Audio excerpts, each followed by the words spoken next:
Hello friends, मैं हूं प्रभात पोद्दार और आप देख रहे हैं खबरी स्पेशल्स। तो आज हम एक बहुत ही इंटरेस्टिंग टॉपिक पे आपसे चर्चा करने वाले हैं। ये टॉपिक है सोशल स्टॉक एक्सचेंज। तो देखिए साहब, स्टॉक एक्सचेंज आपने ज़रूर सुना होगा, लेकिन शायद सोशल स्टॉक एक्सचेंज एक नया शब्द है हमारे लिए। 2019-2020 का जो बजट था, भारत की वित्त मंत्री श्रीमती निर्मला सीतारमण जी ने इस शब्द की पहली बार वहीं पे चर्चा करी थी। उन्होंने कहा था भारत में अब सोशल स्टॉक एक्सचेंज आएगा। तो ये सोशल स्टॉक एक्सचेंज होता क्या है? देखिए, भारत में जैसा कि हम जानते हैं बहुत सारी कंपनियां हैं, रिलायंस, टाटा, इनको पैसे की ज़रूरत होती है तो ये स्टॉक मार्केट में अपने आप को लिस्ट करा लेती हैं। इसी प्रकार से भारत में बहुत सारे ट्रस्ट भी हैं।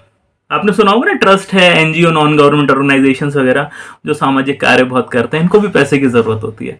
तो सोशल स्टॉक एक्सचेंज एक ऐसी जगह है जहाँ पे इन एनजीओस को या ट्रस्ट को लिस्ट कराया जा सकता है।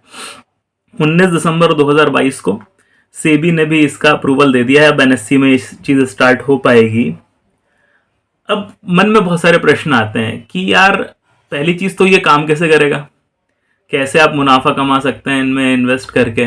दूसरा सवाल आता है कि इसकी ज़रूरत क्या थी और बाकी चीज़ें।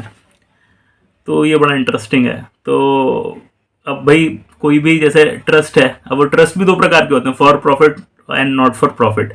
तो अब वो दोनों के लिए सेम नियम है या नहीं, ये भी बहुत क्लियर नहीं है। अभी हम मान के चलेंगे चलिए दोनों के लिए सेम ही नियम है।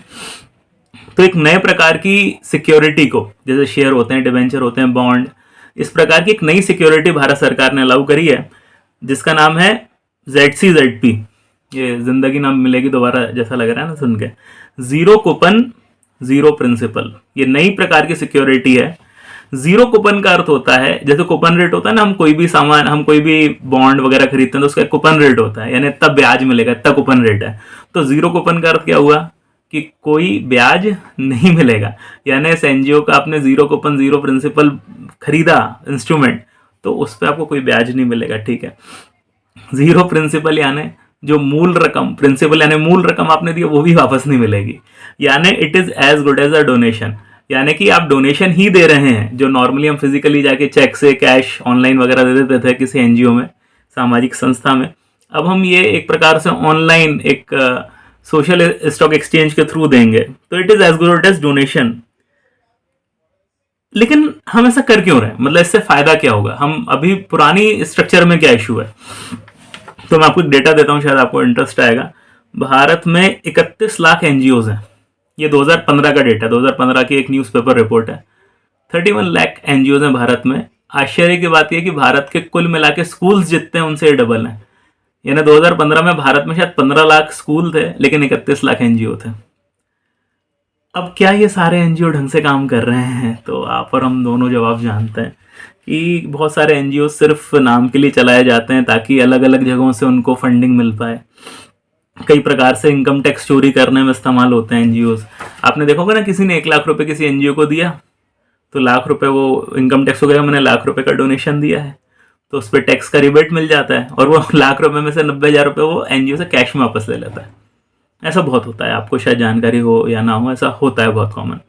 यानी कि एनजीओ को जो डोनेशंस मिलते हैं उसकी कोई अकाउंटेबिलिटी नहीं है। पैसा आ रहा है, पैसा जा रहा है। एनजीओ वाले भी, हो सकता है भाई सारे एनजीओ वाले तो शरीफ नहीं होंगे ना। 31 लाख एनजीओ अगर देश में ढंग से काम कर रहे होते तो भारत की सामाजिक स्थिति शायद इससे थोड़ी बेहतर होती। आज भी कोई ऐसी मुझे तो बुरी नहीं लगती, लेकिन शायद बेहतर होता ना। लड़कियों की एजुकेशन बेहतर हो रही होती, बच्चों को बेहतर रोजगार मिल रहे होते, महिलाओं की सुरक्षा ज़्यादा अच्छी हो रही थी, हज़ारों चीज़ें हो रही होती। यानी हम कह सकते हैं यार कि वो प्रत्यक्ष को प्रमाण की ज़रूरत नहीं होती ना। 31 लाख तो ढंग से काम नहीं कर रहे, बहुत सारे फर्जी हैं, केवल डोनेशन के लिए चालू हैं।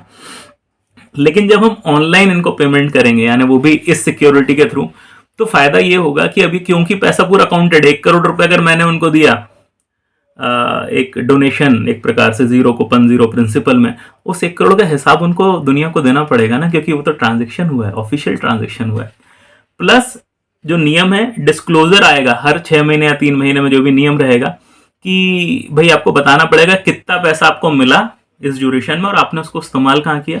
और ये भी कंप्लीट नहीं है, सोशल इम्पैक्ट कह रहा, ये जो पैसा जो आपने खर्च किया, सालाना आपको एक रिपोर्ट निकालनी पड़ेगी जिसमें आप बताएंगे कि भैया हमने जो इस साल काम किया उससे सामाजिक बदलाव क्या हुआ। नहीं तो तुम हो ही क्यों यार, अगर कोई सामाजिक बदलाव ही नहीं कर पा रहे हो तो इस संस्था की ज़रूरत ही क्या है। अच्छा, हर संस्था को अलाउ भी नहीं रहेगा एकदम से, जाहिर सी बात है। हर कंपनी को जैसे आईपीओ लाना अलाउड नहीं रहता, कुछ प्रॉफिटेबिलिटी जैसे बहुत सारे पैरामीटर्स होते हैं, इसमें भी पैरामीटर्स हैं। वो टेक्निकल था तो मैं तो आपको वहाँ लेके नहीं गया। हमें लगता है ओवरऑल ये एक अच्छी पहल है। थोड़ा मतलब ओवरनाइट कुछ नहीं होता, लेकिन रेगुलराइजेशन चालू हो गया सेक्टर का, जो शायद बहुत ज़्यादा ज़रूरी है। और उम्मीद करते हैं इससे आने वाले वक्त में कुछ बेहतर इस सेक्टर में देखने मिलेगा। कोई ऐसा टॉपिक हो जिस पे आप चाहते हैं हम लोग वीडियो बनाएं तो बताइएगा ज़रूर। प्लीज़ सब्सक्राइब वगैरह कर लीजिए, अच्छा लगेगा हमको। थोड़ा सा शेयर वेयर कर दीजिए वीडियो अच्छा लगा हो तो। और जुड़े रहिए खबरी के साथ, क्योंकि खबरी की हर खबर पे नज़र।